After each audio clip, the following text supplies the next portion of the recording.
each group of you a different era of history to research. And the question is, what impact did your era have on the modern world? So Sarah, your group has the ancient Greeks. Ravi, you've got the Romans. And Danny's group gets, yes, a bit of a challenge for you. You get the Middle Ages. Some even call it the Dark Ages. Boring. See how you get on. Yes, miss. So, Serene, yes, you get the Renaissance.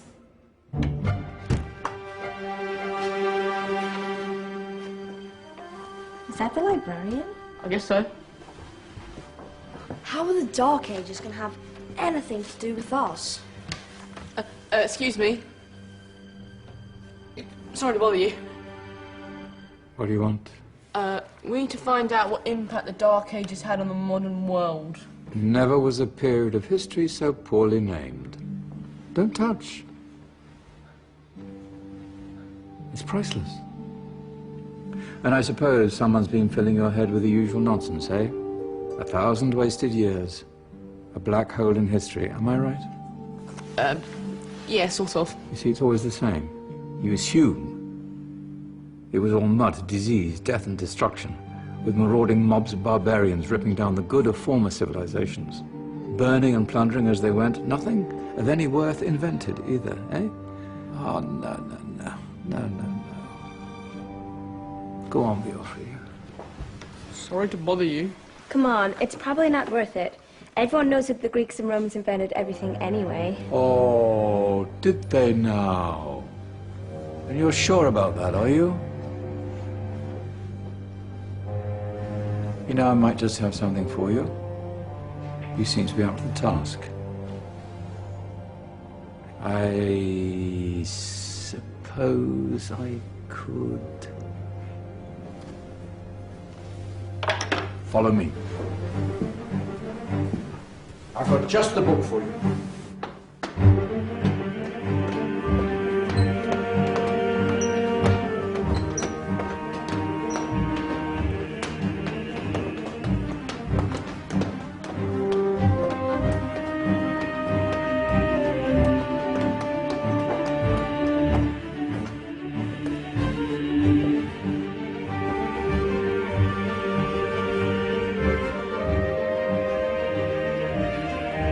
Where are we going? I don't know. Ask him. Excuse me. Where are we going? From darkness into light, my young friend. From ocean onto land, there are things you should know. Oh, yes, indeed. Yes, indeed.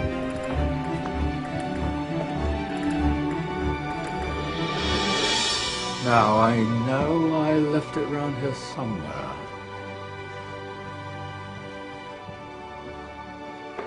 Ah, here it is. Now,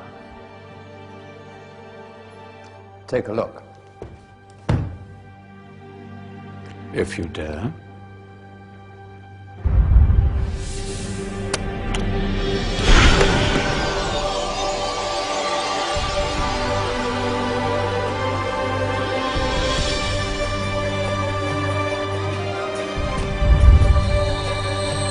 What's going on?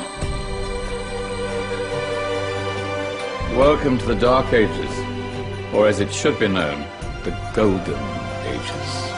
Who are you? I am Al-Jazari, engineer and ingenious inventor. I thought you said this was the Dark Ages. It doesn't look very... dark. That's because it's all a matter of perspective, my soon-to-be illuminated friend. Of course, there are parts of the world that weren't dark at all, but in a civilization that stretched from Spain to China, the golden rays of discovery and invention shone over everything. What civilization? The Muslim civilization, my young friend. Through scholars and scientists of various faiths, some of the most important discoveries known to man were made at this time. Discoveries that drew on knowledge of the ancients, but have more connections with your modern world than you could possibly ever imagine. Like what? Well, all sorts of things. I've got to get a picture of this. I knew it was a good idea. Who are you? Allow me to introduce Ibn al-Haytham, a great scientist whose ideas led to the invention of the camera. You invented the camera? I laid the foundations for modern cameras by explaining how our eyes work. I found a way of projecting an image onto another surface through a small hole in a dark room, later called camera obscura. Think of all the things that evolved from this discovery. Cameras, cinema, all share the same principle. Cool. Look out below! Who's that? That's my good friend, Abbas ibn Farnas, who gazed up to the heavens, passionate in his belief that man could fly. Whoa. Indeed, he dared to dream about flying 1,000 years before the Wright brothers. Do you know you all take your jet-setting holidays for granted, so it only seems fair to remember Abbas ibn Farnas. Stand by. I'm ready for takeoff.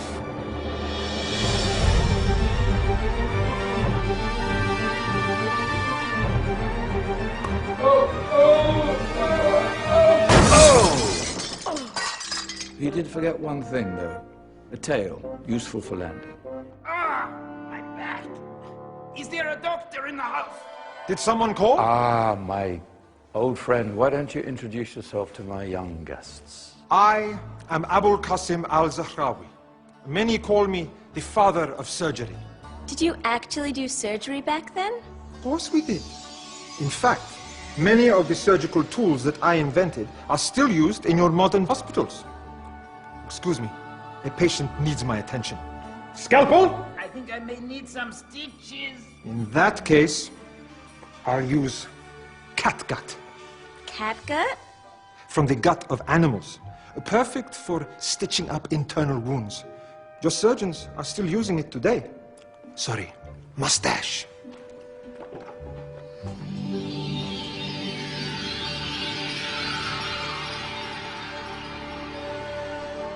Who's she? That's Maryam al-Astrolabi, one of the many brilliant women of her time. She made sophisticated astrolabes. Astro what? Astrolabes. They show the sky and the stars on a small flat plate you can hold in your hand. Think of them as ancient calculating or timekeeping devices. Today you have your watch, your compass, satellite navigation, helping people and explorers travel the world. Science at its brilliant best. And all these things were developed during the Golden Ages. And that's just the tip of the iceberg. There were thousands of other inventions covering all areas of life, and in the years that followed, their influence spread across the whole of medieval Europe. So you see, it wasn't so dark after all. What about you? Me? What did you invent? Well, I don't want to be big-headed, but I made some groundbreaking advances in engineering. I suppose my most significant discovery converted rotary motion into linear motion using a crank and connecting rod. It's essential in pumps and engines. In fact, I've no idea how the Industrial Revolution could have happened hundreds of years later without such a device. Not that I ever get the credit I deserve. But my crowning glory was my amazing time-telling machine, my legendary elephant clock.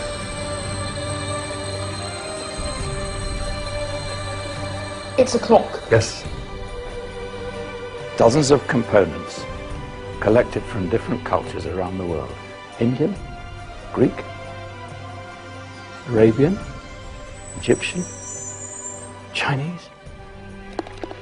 Wow. A United Nations clock. That is pretty cool. Does it actually tell the time? Wow, yes, of course. If it wasn't for me, thousands of people would be late for everything.